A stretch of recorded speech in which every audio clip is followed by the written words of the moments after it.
If you go under plane, you'll have to muscle it back. So you're trying to find a plane that will allow it, once you heave it, to have your arms and club fall right back to the ball.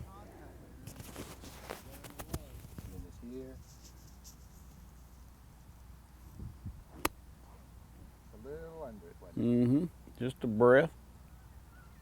Just drop it and turn, and it'll come down like a feather.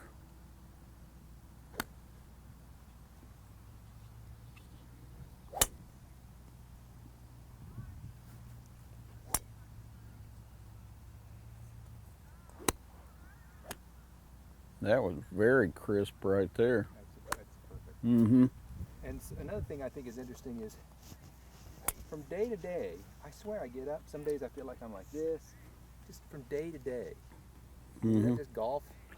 You just step up to it? Well, not necessarily. You should. That's why it's so good to start off and take that fairway wood and hit some of these delicate ones, because that'll make you stand up and get yourself in a good posture. People allow their posture to wander all over the lot. That's exactly And what it is. posture is absolutely critical in the golf swing. So you want to keep setting up. But the one thing I guess I'm convinced of is I'm not sure that you can go like I've been doing, like getting a good posture. And yet when I go like this feels like a good posture to me. It's not for a wedge, because you're standing on both feet. Oh, well, no, okay, yeah. See? So you want to set up to it. When what you want to do to feel your posture is you can get on, because you're not always going to be on a piece of flat ground. Right. You've got to feel the contour on any different piece of ground you get on and feel, can I, off this contour, is my geometry such that I can turn dead level through the ball and release it to my intended target. So you might have to play all over the place with where your geometry is, so that you feel that when you set up and you heave it and drop it and turn, your flight line is going to be dead tangent to that arc. Got it. And it's going to be in the same place as your intended start line was. Okay, you feel like you can pivot. See, here's what if you're postured correctly, you can lift this leg without your head moving left.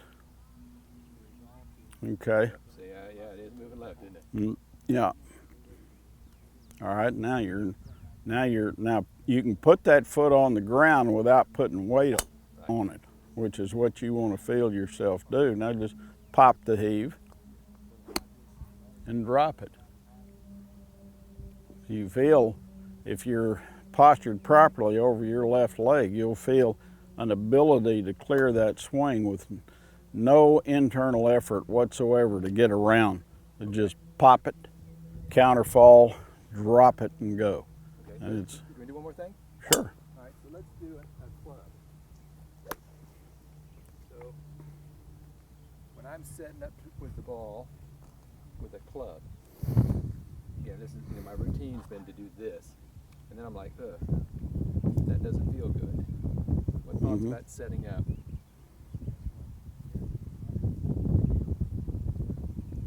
Maybe this is fine. What's your question? Well, I think I want to feel like it's more consistent, and I swear it just doesn't feel. Oh, maybe this is fine. I don't know. You look pretty good there to me.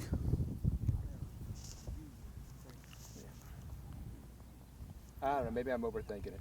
I think I need to feel. It needs to feel like I'm going to be able to heave it, right? That's what the thing that'll give you that feeling the most Yeah. is when you set up to it. If you just rock from foot to foot and not picking the knees up and down, you've got to feel like your ball is being picked up by the level turn of your glutes. Okay. So you've got to feel when you get over that ball, when you're ready to go, can I move over my hamstrings and glutes and just have my turn pick that ball up? And so as I'm feeling the hips, is when I get to that feeling. Yeah, when you feel that your hips are free flowing back and through, then just break the weight and go.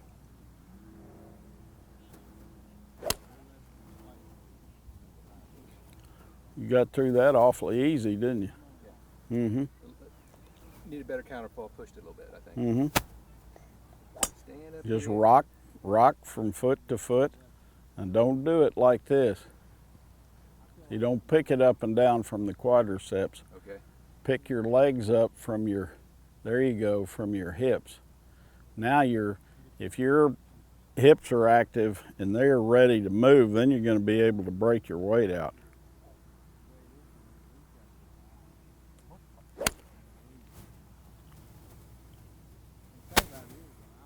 So you don't feel any rotary restriction coming through that, do you? No,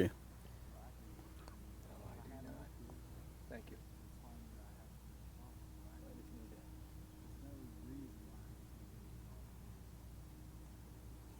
to- Okay.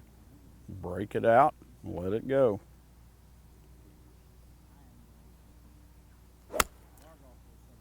That didn't feel as good, did it? See, you moved and your weight didn't break. Right. It broke, but it broke late. Right. See, when I move up on it, Yeah. you don't want to try to heave it while you're standing on both feet. If Okay. you're making a transfer shot Right. like you did then, see, it's easy to heave if you move up here and then come off. You watch Trevino. See, he's always ready. He'd move when he's going to heave it. He'd move up on his front foot Exactly. and what it then break it out. If you get your legs set into stone, Yeah.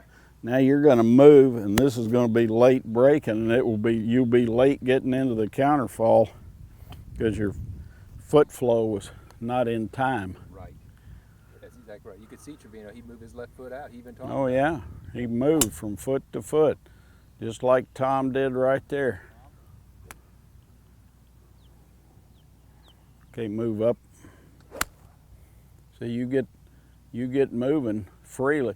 You've got to learn to move freely from within your contained stance. Right. You'll feel that your hips are releasing with tremendous force. You don't want to set over. See, when you set up to, if you walk up here and your butt's just sitting here, you can be moving your knees up and down, but you're not preparing your hips to do that. Right. Even worse is what I think I've been doing, which is I'll go like this and spend a lot of time over it like. See, and you're frozen right there. Right. Which is why I think sometimes I was better on the range than when I played. You gotta, when you get out there, you've got to feel like you are super light on your feet.